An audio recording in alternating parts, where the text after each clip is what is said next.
How did you outfox your ex in family court? I learned through experience that documenting stuff can make the difference. Now, writing down stuff initially was my way to ensure I wasn't crazy or was mistaken about what occurred in the past. Memories are not always accurate. Some people might refer to documentation as a form of journaling or keeping a diary, and it is, I guess. Anyway, my daughter's daddy refused to pay monthly child support even though he made far more money than I did. He was a tight-fisted miser when it came to me and our child. When we were together, one of his favorite mantras was "Your money is my money and my money is my money." Thus, I was expected to pay for not only our joint household expenses but also our baby's every need, from diaper rash cream to doctor's appointments, co-pays to clothing to daycare to diaper service to anything child-related. When we split up, I started the child support legal process. To my utter shame, I allowed this man to talk me out of taking him to court because he said he was going to pony up some money every month if I stopped all proceedings.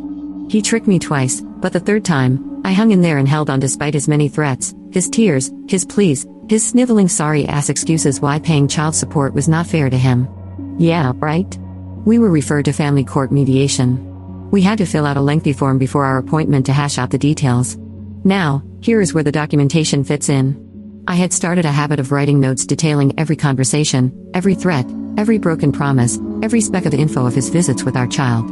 I kept canceled checks, receipts, invoices showing all my expenses over a 4-5-year period. On our appointment date, I had filled a big box with my documentation, all organized even with color-coded tabs with special notes.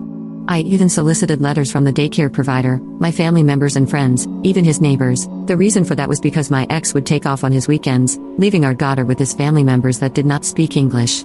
So, I walk with my big mysterious box. I plop it down on the table with a smile and sit down. The mediator starts asking questions about what's going on and then what we each want out of this mediation, starting with my ex. I graciously let him go first. Daddy wanted full physical custody, stating he had our child more than I did and that I should pay him child support. That lying sack of shit. I wish he had spent more time with her, not less. Now I was prepared to do battle my way. And I made a point of being courteous and respectful towards him at all times. Even when I had to disagree with him, I was sweet and kind. He, of course, was somewhat of a pissy shitface towards me. Perfect.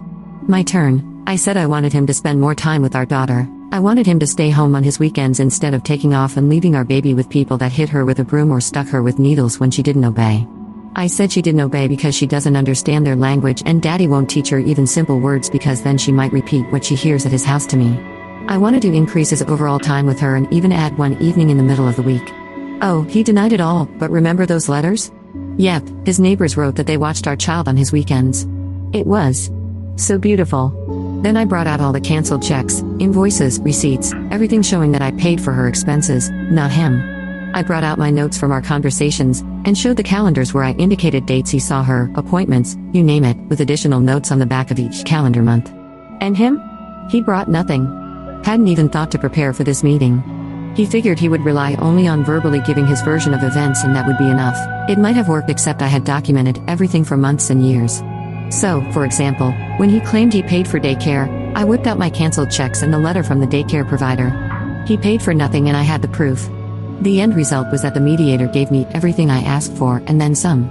I had primary custody with joint legal, a good parenting schedule, and child support. More than I expected, but since I had those lovely calendars showing how much time I had her versus him, and he made all that lovely income, well, let's just say, he was a fool not to have kept his word the first 2 times I sought legal recourse.